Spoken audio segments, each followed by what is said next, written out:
harvesting and crushing season to ensure that cane growers get the accurate tonnage for their sugarcane crop? Thank you. Mr. Speaker, sir, the answer is yes. Thank you. We'll move on. Move on to the next supplementary. Next question for today. And I give the floor to the Honourable Mr. Qereqeretabua to ask question 3/2020. Thank you, Mr. Speaker, sir. I rise to ask question number 3, which is directed to the Minister for Employment, Productivity, Industrial Relations, Youth and Sports. And the question is, Mr. Speaker, sir, can the Minister inform Parliament as to what the Ministry is doing in terms of OHS to ensure that workers at seaports, airports and public health facilities are safe from any outbreak of coronavirus, meningococcal and or other diseases? Thank you, Mr. Speaker. I give the floor to the Minister for Employment, Productivity, Industrial Relations, Youth and Sports, the Honourable Paveen Down. You have the floor. Thank you, Mr. Speaker, and I also thank the Honourable Member. Mr. Speaker, let me read out the law in regards to the OHS, that the subject matter that has been raised, and it's very clear in regards to the responsibility. It says that every employer shall ensure the health and safety at work of all his or her workers. As regards any workplace under the employer's control, to maintain it in a condition that is safe and without risk to the health. Mr. Speaker, I would like to reiterate the assurance from the Ministry of Health that we do not have any confirmed case of coronavirus in Fiji to date. And that as the relevant ministry on OHS, the measures along with that of Coronavirus Steering Committee ensures that our workers at these ports of entry and their health and safety are always protected. Mr. Speaker, I'm told that the Minister for Health will make a ministerial statement to update the Parliament on this subject matter. Mr. Speaker, at this juncture, I would also like to commend the proactive work undertaken by the Steering Committee, chaired by the Ministry of Health's Permanent Secretary. Mr. Speaker, the proactive measures has been already undertaken by the Steering Committee, which is designed to manage the health and safety risk. Thank you, Mr. Speaker. I thank the Honourable Minister.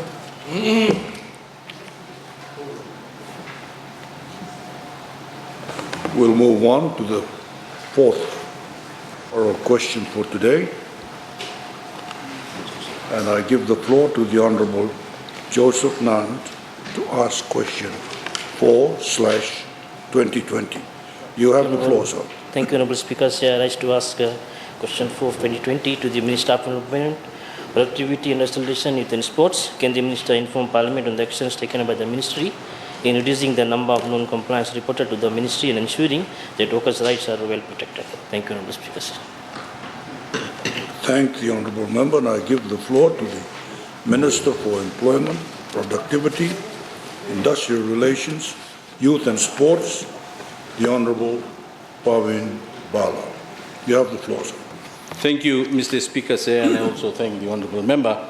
Mr. Speaker, whole of today we have discussed about Ministry of Employment, and it gives me an opportunity now to give some data on what Ministry has been doing. Mr. Speaker, the Labour Standard Service of my Ministry is responsible for the enforcement and compliance of the Employment Relations Act 2007, 10 Wages Regulation and the National Minimum Wage. My staff conducted labour inspections to ensure that workers are given their rightful and legitimate dues and to ensure that employers comply with the provision of the Employment Relations Act 2007. Mr. Speaker, for the last financial year, the compliance section of my ministry has conducted a total of 3,907 labor compliance inspection and investigated and settled 3,034 labor complaints registered with my ministry for non-compliance issues on wages due, annual leave, overtime, and meal allowance. Mr. Speaker said the total recovery for the last financial year stands at 4.3 million, which has been paid out to the workers. Mr. Speaker said for the current financial year, from 1st August 2019 to 31st January 2020, the compliance section has conducted a total of 1,750 labor inspections and has investigated and settled a total of 1,239 labor complaints on non-compliance issues.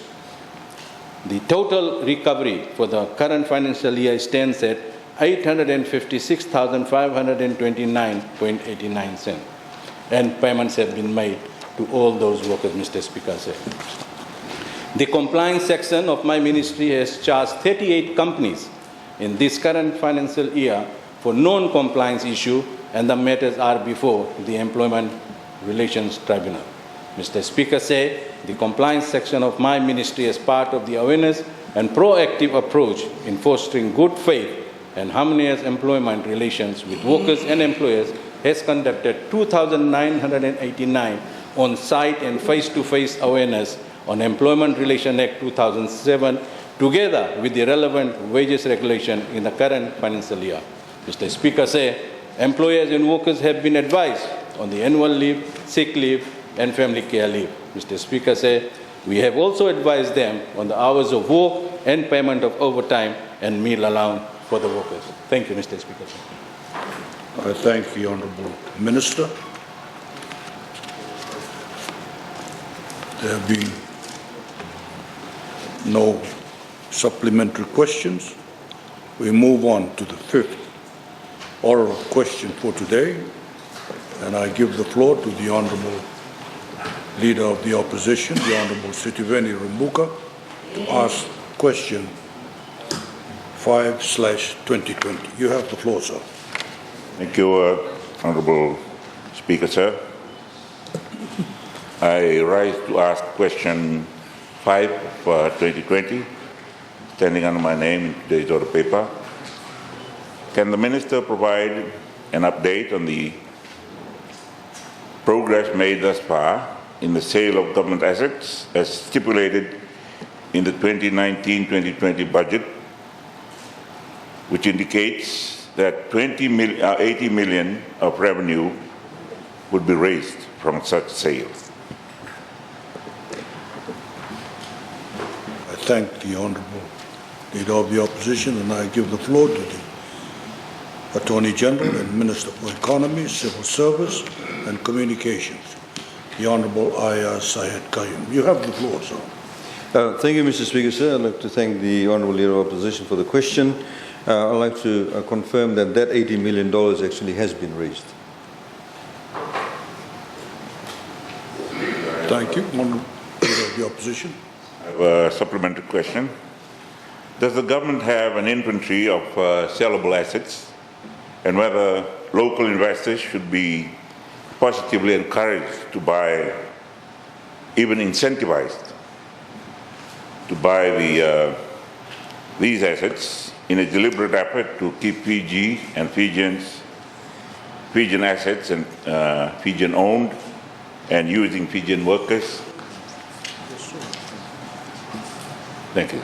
At Fijian pay rates. Thank you. Thank you. Give the floor to the Honourable. Thank you, Mr. Speaker, sir.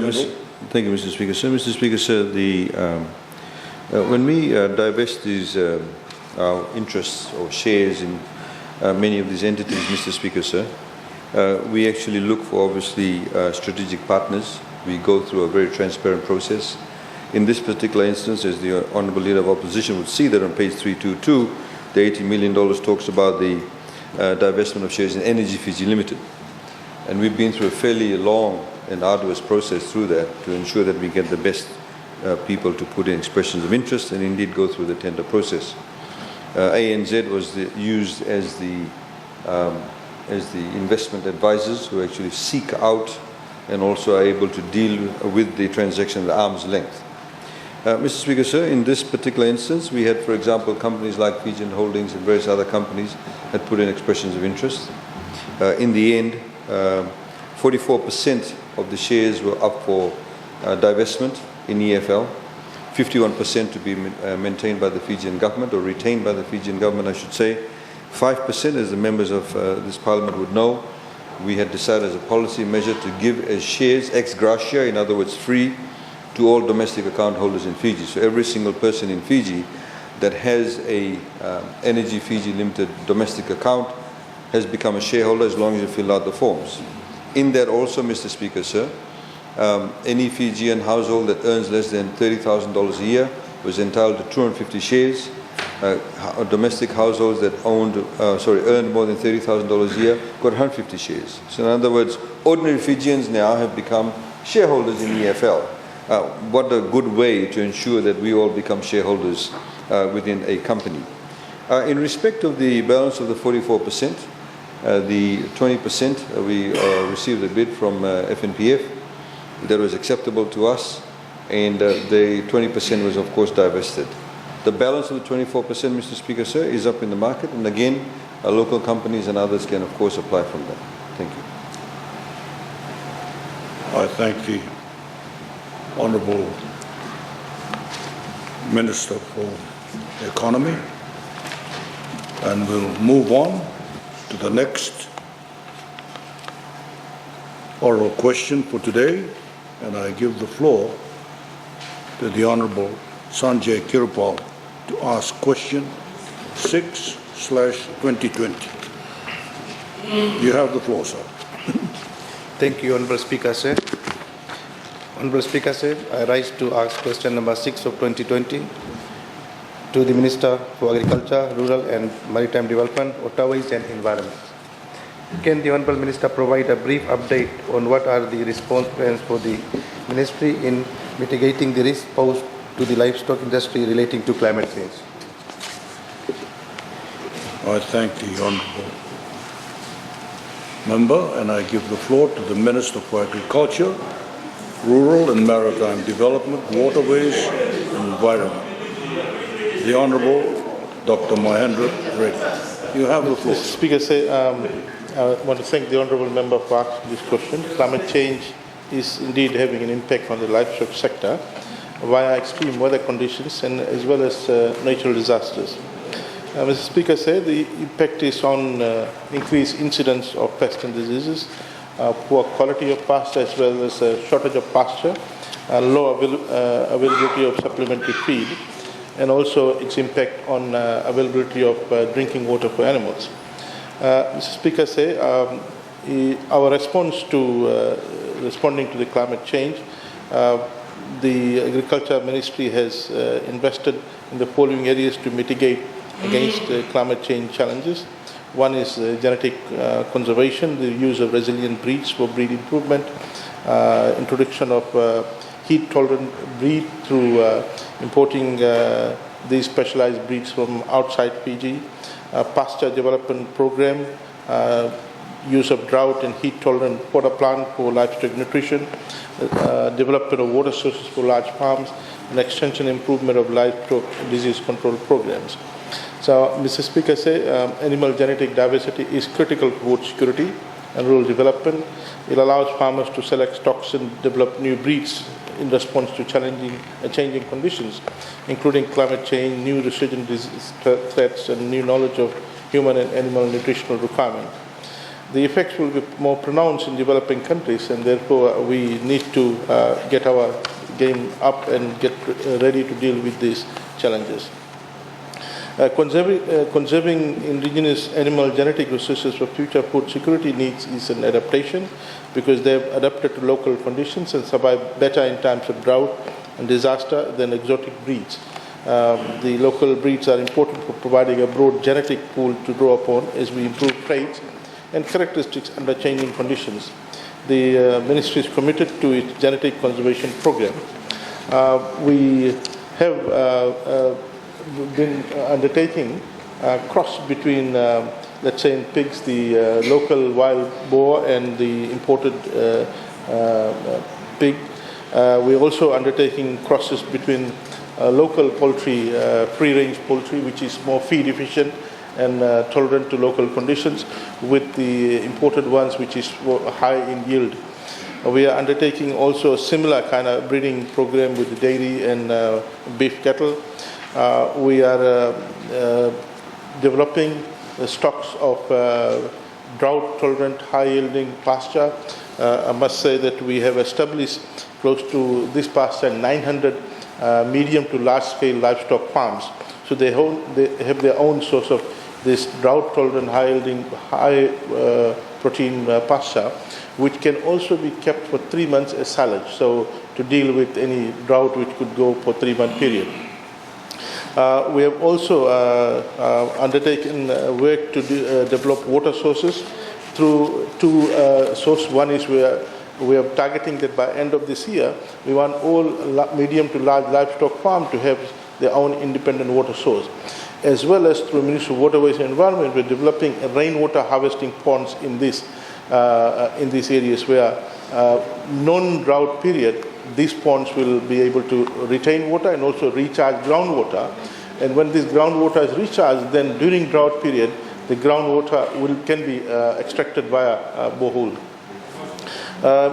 Honorable Speaker, we're also looking at how we could develop this livestock breeds to be resistant to pests and diseases. So this is another program that we are undertaking. Thank you. I thank the Honourable Minister. I give the floor to the Honourable Lenora Qereqeretabua. Thank you, Honourable Speaker. I want to thank the Minister for the ministerial statement. The answer to the question. I just wanted to ask through you, Honourable Speaker, of the Minister, could the Minister please inform Parliament whether dairy farmers have used the junkao grass as pasture for their dairy cows, when there's lack of pasture after a prolonged spell of dry weather? Thank you, Speaker. Thank you. Honourable Minister, you have the floor. Mr. Speaker, if she thought that was a ministerial statement, then I don't know what she'll say when I read the whole statement that I've just read. Mr. Speaker, the answer to her question is yes. In the Southern Division, the large-scale dairy farmers, most of them have established, from last year, we have started to establish the pasture. The pasture can be harvested in 3 months' time. So a number of them have started to harvest in a 3-month cycle. And the newer ones, where we supplied the material at the end of last year, they can start harvesting it in a month's time.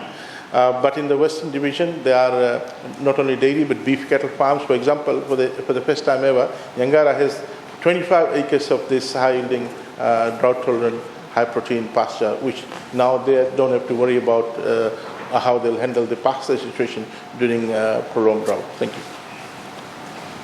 I thank the Honourable Minister, and we'll move on to the 7th oral question for today. And I give the floor to the Honourable Honoré Charlie to ask question 7/2020.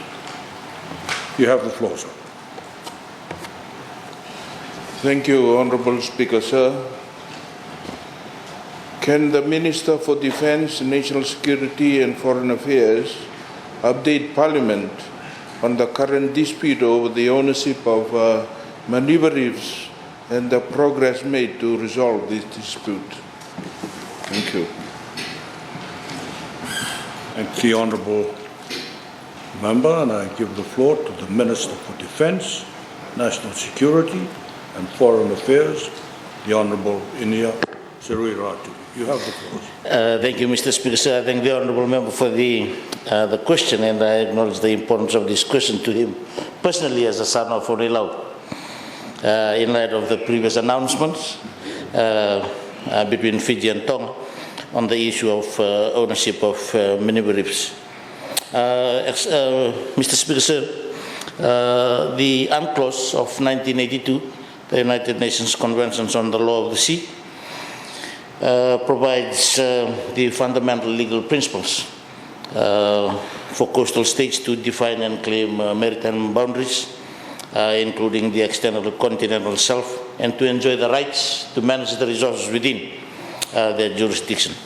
Very briefly, Honourable Speaker, sir, Fiji shares maritime boundary with Tuvalu, Solomon Islands, Vanuatu, Wallis and Futuna, and the French territory as well of New Caledonia, and of course Tonga as well.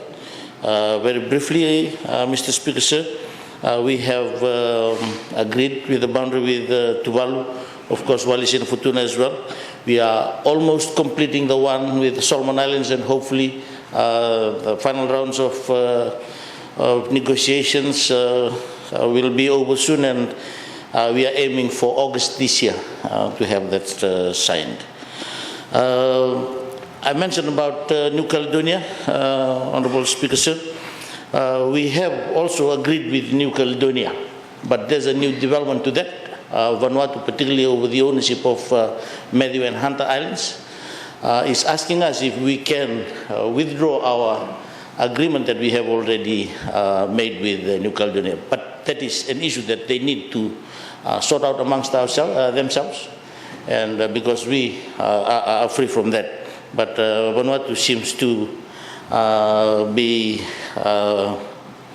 more keen to use us as a leverage in the discussions over the ownership of Matthew and Hunter Island with New Caledonia, if we can. But that will not happen, Mr. Speaker, sir.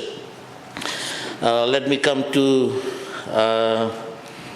Tonga then. Mr. Speaker, sir, we under UNCLOS, particularly section 16.2 and 47.9 and 75.2 of UNCLOS, we have submitted our baseline points, and of course together with our EEZ boundaries as per the requirements of UNCLOS. Unfortunately, our friends from the Kingdom of Tonga have yet to make any submissions of their baseline points, and of course their EEZ as well. However, they have made some submissions on the extended continental shelf. And this is where it's very interesting, because it will affect or allow, Honourable Speaker, sir, because for us, consistent with UNCLOS, Maneuver Reef falls within our EEZ. However, the claim by the Kingdom of Tonga is based on a royal proclamation, and of course just traditional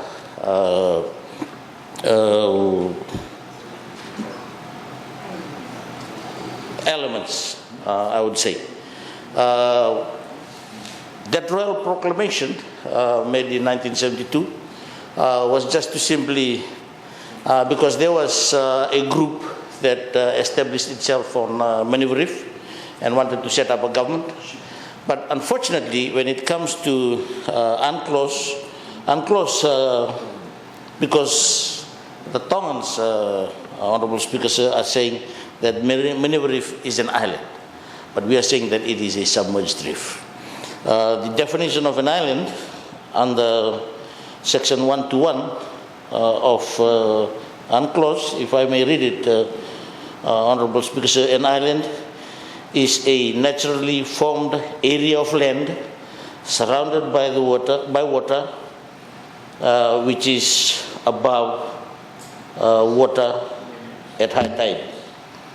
And of course, in 2 of the same article 121, except as provided for in paragraph 3, the territorial sea, the contiguous zone, the exclusive economic zone, and the continental shelf of an island are determined in accordance with the provisions of this convention. But unfortunately, continental shelf from an island, but not out of a submerged reef. So this is the contentious issue that we have. As I've stated, we are saying that Maneuver is a submerged reef.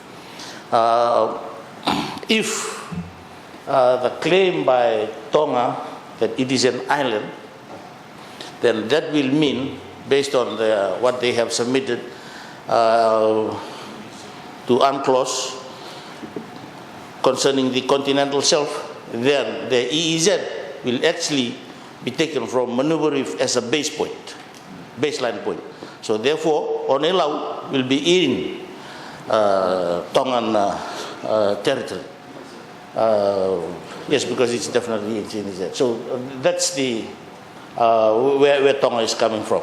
To resolve the dispute, Honourable Speaker, sir, that's the next part of the question.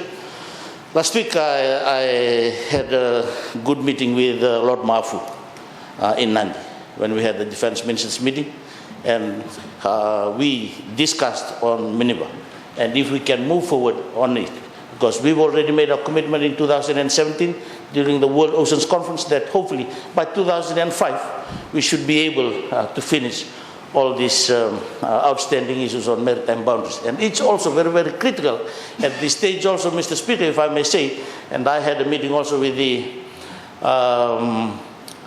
new Director General of the South Pacific Commission on Thursday last week. It's very, very critical now for us to register our baselines and all our claims because of the rising sea level. Because maybe, who knows, in the next few years, some of these baselines will be underwater again. And this is why we need to quicken the process. But on resolving this dispute, Mr. Speaker, as I've stated, we had a good meeting with Lord Mafu, Minister for Lands, and he is also Minister for Defence in the Royal Kingdom of Tonga. And we agreed. I wrote to him on the 31st of May last year, inviting them to come to the table for us to start the discussions. He did reply the letter, and he indicated that his team would come in November last year. But we were waiting. They did not turn up. So the intention now in the Ministry of Foreign Affairs is for us to approach them again so that we can start with the discussions. That's where we are with Maneuver Reef. Thank you, Mr. Speaker. I thank the Honourable Minister. Honourable members, we will move on to the 8th oral question for today, and I give the floor to the Honourable Ina Bhatnagar to ask question 8/2020. You have the floor, ma'am. Thank you, Mr. Speaker, sir. My question is directed to the Attorney General and the Minister for Economy, Civil Service and Communications.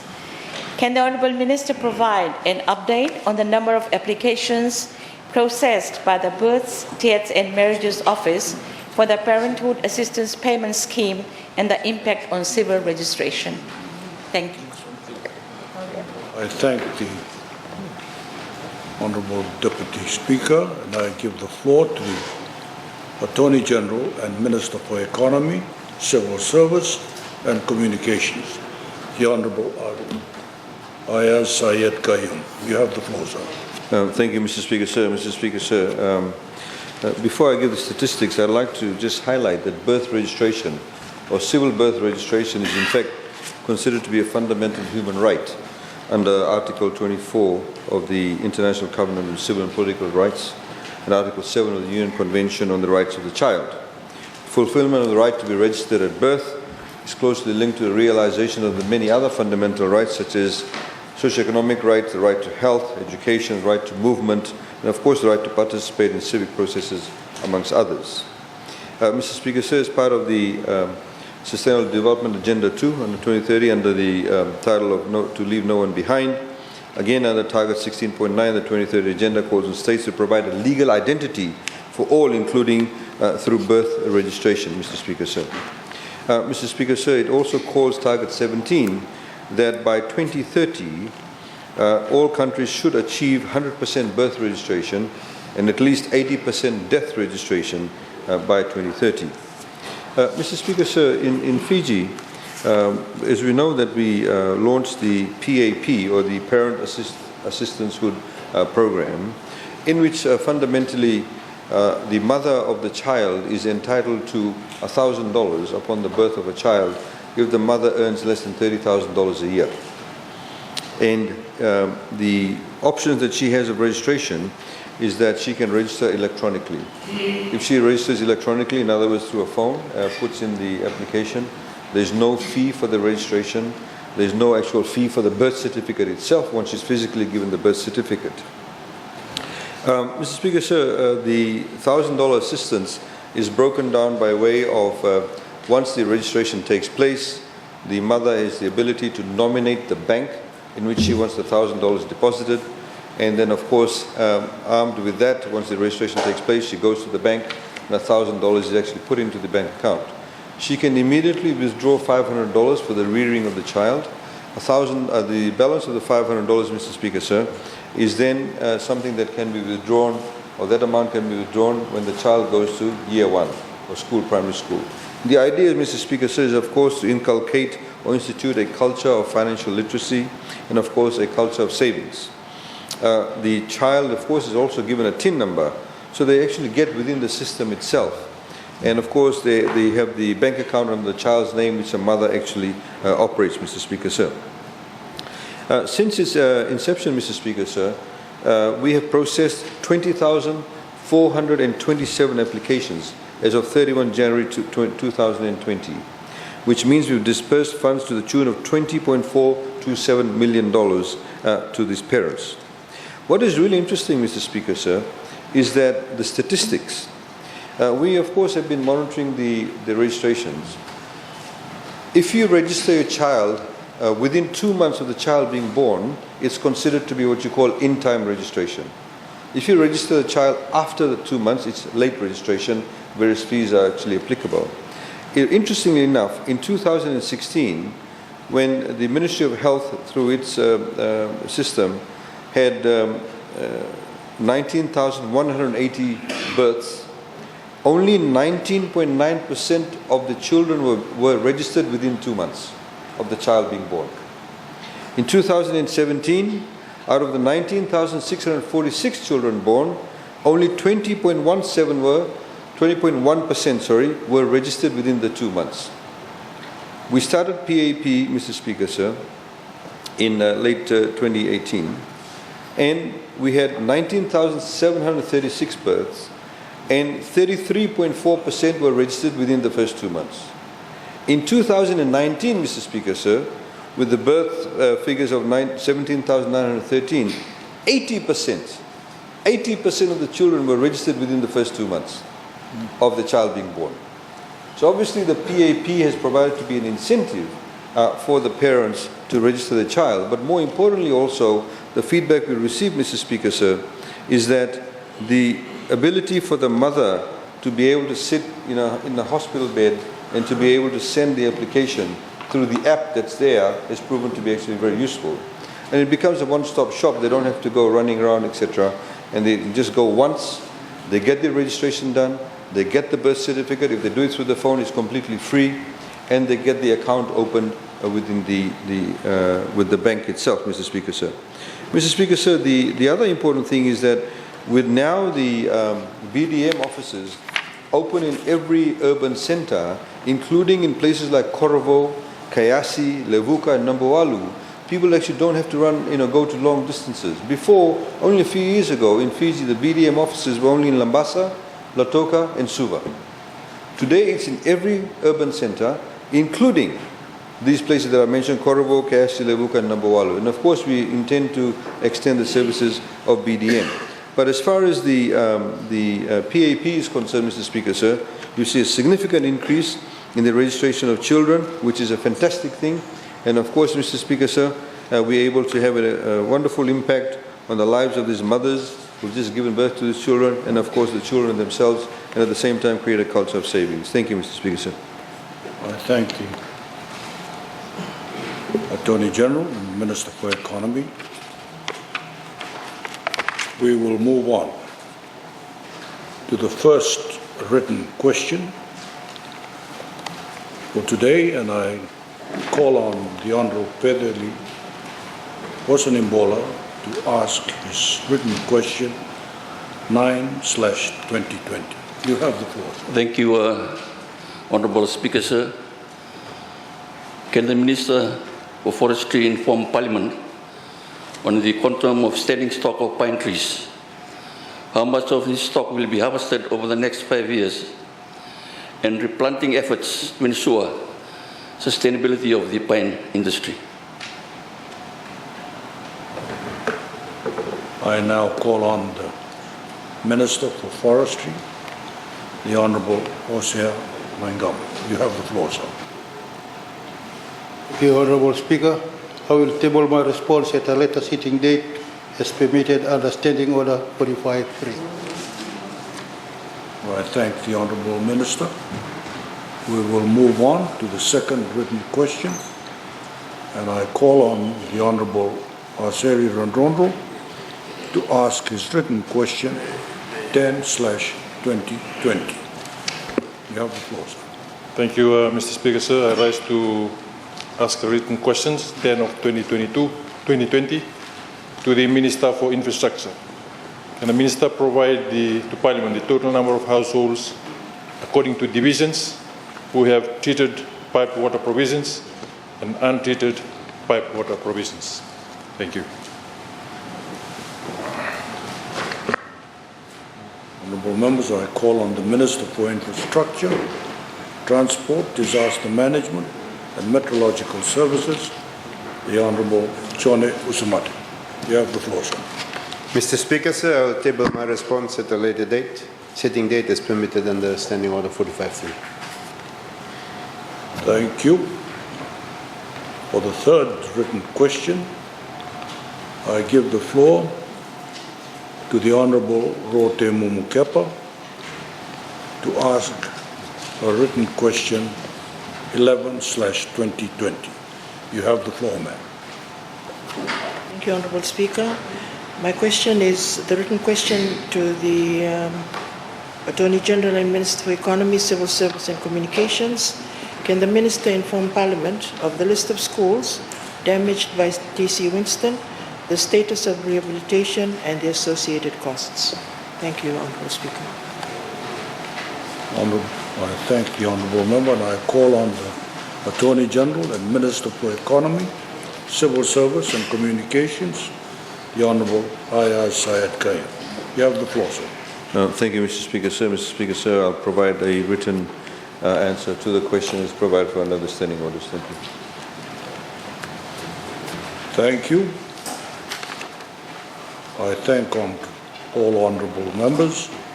The question time is now over. Honourable members, I thank you for your contributions for today's sitting. It has been a long day, and I thank you for your forbearance. The Parliament is now adjourned until tomorrow morning at 9:30. Thank you.